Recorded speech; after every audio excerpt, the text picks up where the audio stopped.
तो friends welcome back to my channel. My name is Ankur Mahendra. दोस्तों video में हम बात करेंगे पठान के फेज 2 की कि फेज 2 पठान का रिलीज कब हो सकता है, कौन कौन सी कंट्रीज में रिलीज हो करेंगे, कहां कहां प्लानिंग चल रही है और इन प्लानिंग के पीछे किस इंसान का हाथ है, ये जिम्मेवारी ये रिस्पॉन्सिबिलिटी किसको दी गई है कि आप इन देशों में जाओ, बात करो, उनके मेकर्स है, वहां के डिस्ट्रीब्यूटर्स है, वहां से बात करो कि जिम्मा किसको दिया गया है। सब कुछ बताने वाला हूं, वीडियो को पूरा देखना। देखो सबसे पहले जो टारगेट है पठान का, बांग्लादेश रिलीज।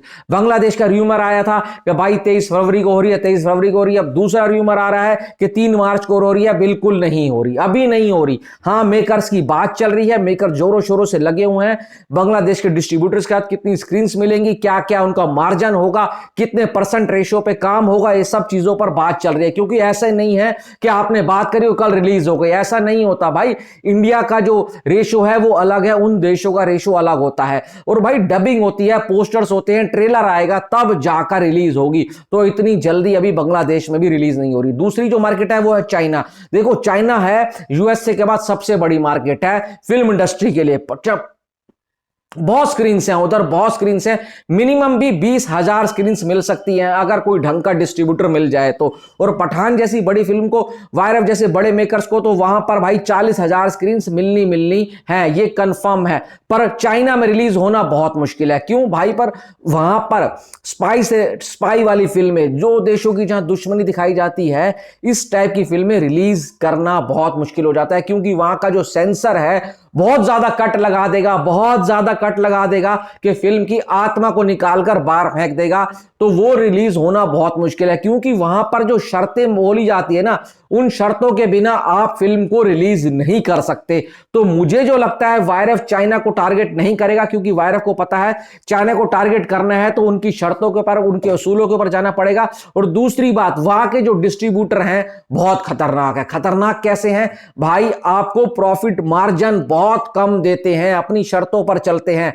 फिर भी अगर वहां रिलीज हो जाती है तो बहुत पैसा आता है, क्योंकि नंबर्स ऑफ स्क्रीन्स बहुत ज्यादा होती हैं। अब तीसरा जो देश है जिसको टारगेट किया जा रहा है वो है जापान। जब से आरआर रिलीज हुई है, जापान से बहुत अच्छे साइन आ रहे हैं, बहुत पॉजिटिव रिस्पॉन्स आ रहा है। क्योंकि फर्स्ट फेज की जो बात हुई है जापान में, वो गुड साइन मिला है और लग रहा है कि जापान में रिलीज हो सकती है। साथ साथ ताइवान की मार्केट को भी टारगेट किया जा रहा है। जापान और ताइवान जब भी रिलीज होगी एक ही दिन रिलीज होगी, क्योंकि इन दोनों देशों में एक साथ बात चल रही है। अब जो एक और देश में बात चल रही है उसका नाम है रशिया। पुष्पा जब से रशिया में रिलीज हुई है, रशिया से भी बहुत अच्छा बिजनेस कर सकती है। वो नई मार्केट है, उसको तराशा जा रहा है। रशियन लोग जो है वैसे ही हमारे इंडिया के साथ उनके जो संबंध हैं अच्छे हैं, और वहां के लोग इंडियंस को बहुत पसंद करते हैं। इसलिए इंडियन मार्केट बहुत अच्छी खुल रही है पुष्पा के बाद। और जो मेकर्स हैं वायरफ के, वो रशिया में भी उम्मीदें तराश रहे हैं। और जहां तक मुझे सुनने में आ रहा है कि रशिया से भी बहुत अच्छा साइन आ रहे हैं, बहुत रिस्पांस अच्छा आ रहा है। फर्स्ट फेज की जो बातचीत हुई है वो बढ़िया हुई है। अब ये तो हो गई ये वाली बात, अब कब रिलीज हो सकती है? देखो आज है 1 मार्च। देखो इन देशों में बातचीत चालू हो चुकी है फर्स्ट लेवल की। बहुत टाइम लगता है, बहुत ज्यादा, मतलब ये बातचीत चलती है, बहुत लंबे दौर की बातचीत चलती है। कुछ शर्तें होती है वो मानने होते हैं, कुछ पेपर्स होते हैं वो साइन करने होते हैं, सब कुछ डिजिटली होता है। पर आज अगर ये ट्राई करेंगे ना, तो भी जाके 2 महीने बाद बांग्लादेश को छोड़ दो, तो इन 4 देशों में 2 महीने बाद जाकर पठान का फेज 2 स्टार्ट होगा। इतना आसान नहीं है फेज 2 स्टार्ट करना।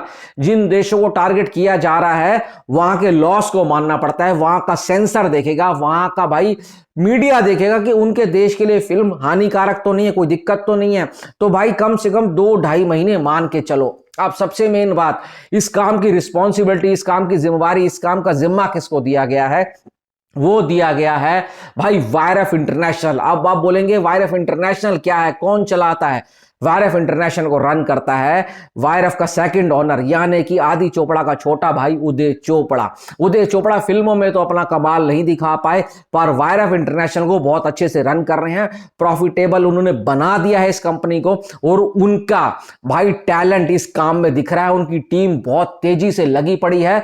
बहुत जल्द हमें गुड न्यूज सुनने को भी मिलेगी कि उदय चोपड़ा ने वो कर दिखाया है जो आज तक पहले कोई नहीं कर पाया था। क्योंकि उदय चोपड़ा लगे हुए हुए हैं, बहुत जबरदस्त लगे हुए हैं और इस तरीके की न्यूज लेकर आएंगे कि हमें मजा ही आ जाएगा। तो पठान का फेज 2 बहुत बिगर एंड बेटर होने वाला है। अगर भाई चाइना में भी हमारे को रिलीज मिल जाता है और जापान, ताइवान, रशिया, बांग्लादेश तो है ही है, अगर यहां पांचों देशों में हो जाता है ना तो 5,000 करोड़ कंफर्म लिख लो। क्योंकि भाई इतना तो भाई दंगल चाइना से अकेले लेकर आ गया था 2,000 करोड़, अगर इन 4 देशों को और साथ मिल गया तो पठान 5,000 करोड़ ऑन पेपर्स होगा। ये बात कंफर्म है।